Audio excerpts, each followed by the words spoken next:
어떤 연관성이 있냐면 내가 의도하든 의도하지 않든 볼을 보내고자 하는 방향으로 발끝만 돌려보시면 몸은 자동적으로 따라가게 돼 있어요. 내가 정면으로 공을 보내고자 하는데 평상시 습관대로 발의 발끝 방향이 왼쪽으로 돌아가게 되면 평상시에 내가 볼을 리시브했을 때 시수는 어느 쪽으로 많이 갈까요?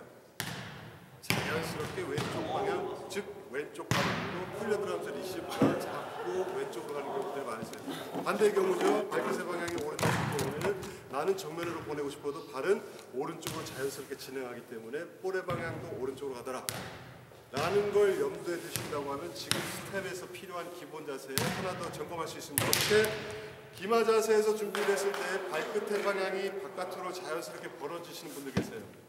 발끝이 바깥으로 벌어진다는 이유는 평상시에 노골적으로 말씀드리면 잘 안 움직이십니다. 그냥 제자리에 가만히 서서 발 들어 올려서 리시브만 하려고 하시는 분들은 발끝이 자연스럽게 바깥으로 들어가겠습니다. 여러분들도 한두 분 계십니다. 누구라고 말씀을 안 드리겠지만 그렇기 때문에 발끝의 방향이 바깥으로 벌어졌을 때는 어떤 단점이 있느냐, 양옆 또는 앞뒤로 치고 나가는 동작에서 아까 말씀드린 0.4초가 느릴 수밖에 없어요. 그래서 가장 이상적인 방향은 항상 11자의 형태로 앞쪽을 두시고 어떤 방향으로 이동을 하시더라도 오른쪽으로 뛰더라도 결국 공을 받을 때는 어떻게든 왼발의 발끝 방향을 코트 안으로만 바라보시면 공은 10개 중에 7개는 자연스럽게 코트 방향으로 들어간다는 겁니다. 어떤 문제가 모르냐면 오른 방향으로 뛰어가다가 발끝을 오른쪽에 그대로 두고 공을 왼쪽으로 찾는 경우가 있어요. 이런 동작에서는 상대적으로 정확도가 70, 80%가 떨어질 수밖에 없다. 그래서 방향을 결정할 때는 받고 띄우고 차기 모든 동작 똑같습니다. 공격에서도 똑같이 말씀드리겠지만 왼발의 발끝은 항상 내가 보내고자 하는 방향으로 보낸다. 둘째, 구질. 구질이라는 것은 상대적으로 공을 높게 띄운다, 낮게 띄운다도 있지만 공에 회전이 많이 걸린다든지 공이 부드럽게 뜬다든지 이런 구질의 형태를 얘기합니다. 그래서 구질은 어떤 신체에 영향을 받느냐면 허리의 각도. 허리가 숙여지면 숙여질수록 아까도 경험하셨듯이 스윙의 폭이 커지고 빨라질 수밖에 없어요. 허리가 숙여질수록. 그렇기 때문에 낮고 빠르게 가는 구질은 허리가 숙여져 있기 때문에 그렇다. 상대적으로 수비를 하거나 토스를 할 때 공이 높게 뜨거나 뒤로 가는 경우들이 많이 생기시는 분들은 볼을 터치하실 때 허리가 뒤로 많이 젖혀지시는 경우입니다. 뒤로 젖혀지게 되면 공도 자연스럽게 뒤쪽으로 가거나 짧고 높게 뜰 수밖에 없다. 그래서 방향은 왼발의 발끝, 구질은 허리의 각도. 그래서 이론적으로 정리하면 여자의 경우는 무게중심이 어깨 높이에 있어요. 어깨에 있기 때문에 신체의 무게중심은 명치 부분이죠. 가슴 바로 밑부분이 여자분들의 무게중심이라고 보시면 되고 남자들의 경우는 배꼽에서 흔히 단전이라고 얘기하죠. 그래서 단전의 무게중심이 있기 때문에 이 무게중심은 허리의 각도에 영향을 절대로 받지 않아요. 그렇기 때문에 무게중심을 낮추려면 아까 말씀드렸던 무게중심을 낮추는 이유 여러 가지 있었죠. 빠르게 이동하기 위해서, 안정적으로 자세하기 위해서, 강한 힘을 내기 위해서. 그래서 무게중심을 낮출 때는 반드시 무릎을 굽혀주는 게 포인트다 라고 정의를 하시고 무릎을 굽히는 각도는 여러분들의 신체 조건에 따라서 틀립니다. 어떤 분들은 대략 15도 정도만 굽혀도 안정적인 자세가 나오고 어떤 분들은 거의 90도까지 굽혀야 안정적인 자세가 나오고 이거는 여러분들의 근육 발달 상태라든지 신체 조건에 따라서 차이가 있을 수 있다. 그렇지만 반드시 무릎은 굽혀져야 된다 라는 것만 염두에 두시면 기본 동작 나오십니다. 아시겠죠? 네. 그러면서 지금 방금 실습하셨던 안축받기를 하루에 게임 들어가시기 전에 한 30개는 금방 해요. 한 5분 정도 스트레칭 하신다 생각하시고 가볍게 주고받으시면 땀도 나고 운동도 되시니까 지금 동작 허리가 흔들리지 않도록 무릎이 리프팅되지 않도록 염두에 두시고서 실습을 하시면 충분히 아주 좋은 습관을 만들 수가 있습니다. 아시겠죠? 네. 자, 두 번째 머리 받기. 우리 젊은 분 앞에. 입고 해도 돼. 자, 핵심적인 것만 말씀드립니다. 수비할 때 핵심 포인트, 머리 받는 게 좋을까요? 안축 받는 게 좋을까요? 머리. 대부분 그렇게 나옵니다. 절대 그렇지 않아요. 일단 기본적인 구질을 말씀드리면 머리로 받는다는 건 상대적으로 공의 구질이 높아서 얘기를 합니다. 가령 내가 준비 자세를 어떻게 잡고 있느냐, 무릎이 서 있고 허리가 숙여져 있으면 모든 공을 머리로 내려고 해요. 본능적으로. 그렇지만 기마 자세에서 중심을 낮추시고 모든 무게중심을 허리에 둔다라고 하면 허리 밑으로 떨어지는 볼은 자연스럽게 안축. 허리 이상 올라가는 볼은 머리. 그래서 정답을 말씀드리자면 머리가 안정적이다, 안축이 안정적이다, 개념 지을 수 없다. 그래서 낮은 볼은 자연스럽게 안축이 안정적이고 허리 위로 올라오는 볼은 머리로 되는 게 정답이다. 그래서 무조건적인 머리를 받기를 강조하다 보면 어떤 경우 생기죠? 머리를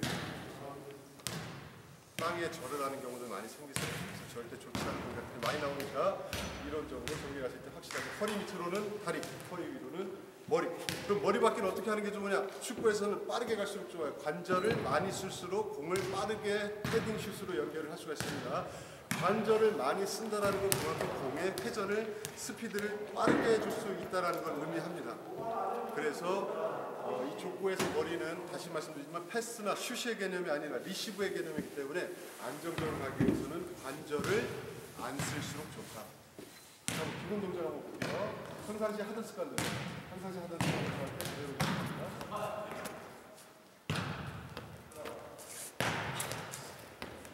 헤딩은 제대로 배우죠. 저한테 한번 주세요. 네. 평상시는 대부분의 경우는 헤딩을 하라 그러면 무릎과 허리는 가만히 계시고 목을 써서 리시브하는 경우도 많이 계세요. 그래서 목을 쓴다는 개념은 상대적으로 이펙트가 가해질 때 순간적인 스냅이라고도 볼 수가 있죠. 목이 움직인다는 거. 스냅이 전달이 되면 공에 어떤 현상이 생기죠? 바운드가 됐을 때 정회전을 먹게 돼요.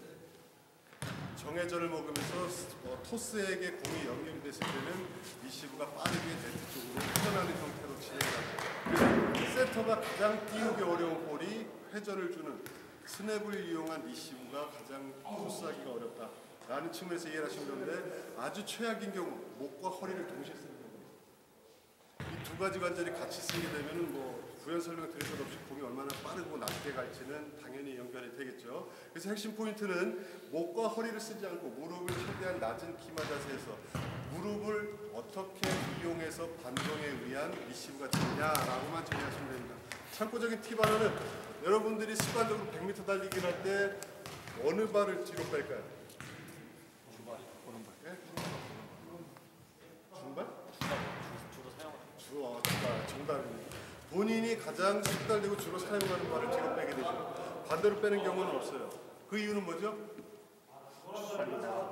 네? 빨리 나가기. 그렇죠. 빨리 나가는데 어떤 효과를 극대화하기 위해서? 추진력. 내가 순간적으로 치고 나가는 추진력을 주기 위한 건데 추진력에는 또 이론적으로 두 가지 배경이 있어요. 첫째, 여러분들 알고 계시는 아킬레스건과 비복근이라고 해서 양쪽으로 쭉 뻗어 있는 근육. 이 근육이 얼마나 잘 발달되어 있느냐에 따라서 순간적으로 치고 나가는 이유는 틀린데 기본적으로 주로 사용하는 발을 뒤로 빼는 이유는 절제해서 써라 그래요. 축구에서는.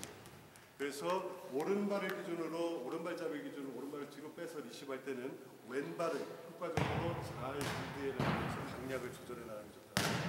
오른발에서는 순간적인 안정적인 힘을 주지만 내가 아까 말씀드렸던 이동이라든지 여러분들이 기본적인 추진력을 받기에는 제한을 두게 돼 있어요. 그러니까 추진력과 효과적인 리시브를 하기 위해서는 오른발을 뒤로 빼되 왼발의 무릎 각도를 이용해서 부드러운 리시브가 될 수 있어요. 아시겠죠? 그리고 상대적으로 또 수비할 때 강한 공을 많이 오죠. 강한 공일 때는 절대 일자 형태로 쓰지 않습니다. 11자 형태로 해서 무게중심을 뒤로 떨어뜨리는 게 핵심 포인트입니다.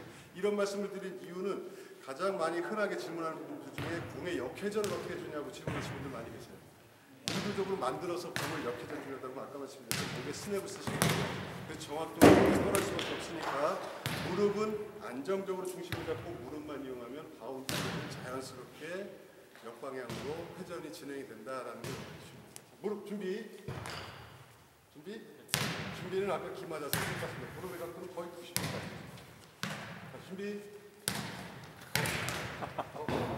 무릎의 각도. 그렇죠. 왼쪽 무릎을 더 굽혀보세요. 더. 네. 그 상태에서 부드럽게 공 보시고 툭. 뭘 쓰라 그랬어요? 지금 뭘 쓰셨죠? 머리. 그렇죠. 허리, 눈 들어오시죠? 목이 순간적으로 앞으로 나오는状態. 무릎은 그대로 있죠. 어떻게 하라고요?